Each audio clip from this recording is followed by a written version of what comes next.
এটা যেসে উঠতে পারবে না, সব এর লাইন আছে, কেউ উল্টো পাল্টা লোক ঢুকতে পারবে না, ঠিক আছে? তো কোনো লোকাল ট্রেনের কোনো দরজা নেই, সেগুলো উঠে পড়ে, এতে কিন্তু উঠতে পারবে না, এতে কিন্তু উঠতে পারবে না।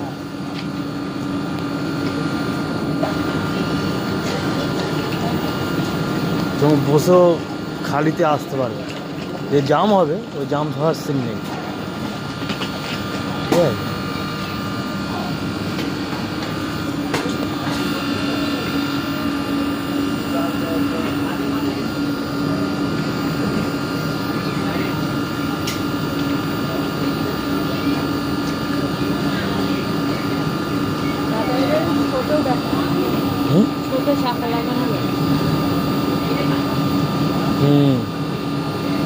পড়ার ওটা গোল ছিল আর জামা কাপড় ছিল তো, যদিও পড়ে যায় আওয়াজ হবে মনে হচ্ছে জিনিসটা এরকম আমাদের মতন চ্যাপটা হলে বসে যেত, ওটা মানে প্যাকটা ছিল তো বসেই লম্বা, ওটা গোল যদিও পড়ে গিয়ে থাকে এরকম গড়িয়ে ওই দিকে হয়তো পড়েছে।